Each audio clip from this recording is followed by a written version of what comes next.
আপনার বিপদ আপদ আপনার পিছনে লেগেই আছে, আপনার দেওয়ালে পিঠ থেকে গেছে, অনেকগুলো টাকার প্রয়োজন, তখন আপনি সূরাতুল ফাতিহার একটা গোপন আয়াত আছে, এই গোপন আয়াত পড়ে যদি আল্লাহ রাব্বুল আলামিনের কাছে যদি কিছু চান, আল্লাহ রাব্বুল আলামিন আপনার ওই বিপদ আপদ থেকে আপনাকে রক্ষা করবেন। একটি জ্বলন্ত আমল, আল্লাহ রাব্বুল আলামিন এই সূরাতুল ফাতিহার অনেকগুলো নাম দিয়েছেন। এই সূরাতুল ফাতিহার অনেকগুলো নামের মধ্যে একটা নাম হলো সূরাতুল ফাতিহা, হলো সমস্ত সূরাদের মা। মুফাসসিরিনে কেরাম সূরাতুল ফাতিহার ব্যাপারে বলছেন যে পুরা কোরআন শরীফের মধ্যে যা আছে এই সূরাতুল ফাতিহার মধ্যে তা রয়েছে। এবং সূরাতুল ফাতিহার আরেকটা নাম হলো শিফা।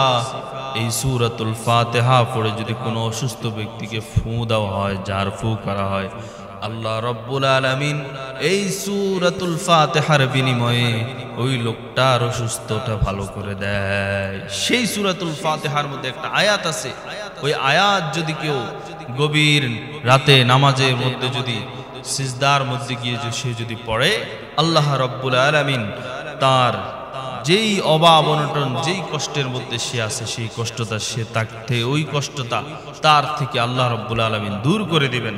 ওই সূরাতুল ফাতিহার গোপন আয়াত হলো সূরাতুল ফাতিহার 4 নম্বর আয়াত। আসুন আমরা জেনি সূরাতুল ফাতিহার 4 নম্বর আয়াতে মহান রব্বুল আলামিন কি বলেন। আল্লাহ রাব্বুল আলামিন সূরাতুল ফাতিহার 4 নম্বর আয়াতে বলেন, আউযু বিল্লাহি মিনাশ শাইতানির রাজীম, বিসমিল্লাহির রহমানির রহিম, আলহামদুলিল্লাহি রাব্বিল আলামিন, আর রহমানির রহিম, মালিকি ইয়াউমিদ্দিন। 4 নম্বর আয়াত হলো ইয়্যাকা না'বুদু ওয়া ইয়্যাকা নাস্তাঈন। আমরা প্রতিদিন নামাজের সময় সূরাতুল ফাতিহা পড়ি। আমরা পড়ি যে ইয়্যাকা না'বুদু ওয়া ইয়্যাকা নাস্তাঈন।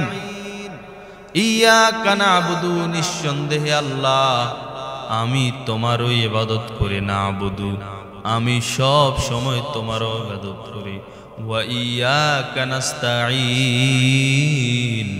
এবং সব সময় আমি তোমার কাছে সাহায্য চাই। আল্লাহ রাব্বুল আলামিন এই আয়াতের মধ্যে এমন একটা ফজিলত রেখেছেন, কোন বান্দা যদি এই আয়াত পড়ে যদি সিজদায় গিয়ে যদি সুবহান রাব্বিয়াল আলা, সুবহান রাব্বিয়াল আলা এটার উপর যদি আল্লাহর কাছে ইয়্যাকা না'বুদু ওয়া ইয়্যাকা নাস্তাঈন পড়ে, আল্লাহ রাব্বুল আলামিন তার যে সমস্ত বিপদ আপদ আছে এবং দুনিয়ার মধ্যে আগামীর ভবিষ্যৎ সে আল্লাহর কাছে সাহায্য চাইল, এটার খুশিতে আল্লাহ রাব্বুল আলামিন তার ভবিষ্যৎকে উজ্জ্বলময় করে দিবেন। আর অন্য হাদিসের মধ্যে আছে যে কোন বান্দা যদি ইয়্যাকা না'বুদু ওয়া ইয়্যাকা নাস্তাঈন এই আয়াতটা যদি 41 বার পরে আল্লাহর কাছে কোনো ভালো জিনিসের নিয়ত করে, কোনো নেক কার একজন স্ত্রীর জন্য চায়, টাকা পয়সার জন্য চায়, আল্লাহ রাব্বুল আলামিন এর বিনিময়ে তাকে এই আমলটা করার কারণে দিয়ে দিবেন। এই জন্য আল্লাহ রাব্বুল আলামিন প্রতিটা কদমে কদমে মানুষের জন্য রেখে দিয়েছেন যে সওয়াব আমল নামা করলে তুমি পেয়ে যাবে। আমরা আল্লাহর কাছে চাইতে পারি না বলে এই জন্য আমরা কিছু পাইও না। এজন্য এই সূরাতুল ফাতিহার এই আয়াতের সব সময় আমল করার চেষ্টা করবেন। এর জন্য এই আমল করার আগে আপনাকে 3টা জিনিস ঠিক রাখতে হবে।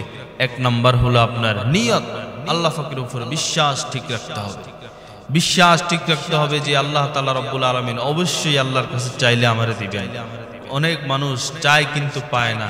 এর মধ্যে 1 নাম্বার সমস্যা হলো তার নিয়ত ঠিক থাকে না।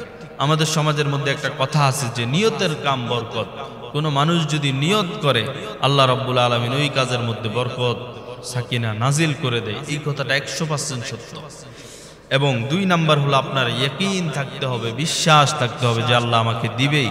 3 নাম্বার দুরূদ শরীফ ইস্তিগফার করে এই আমল করবেন। এবং বিশেষ করে হলো গুনাহ ছেড়ে দিতে হবে।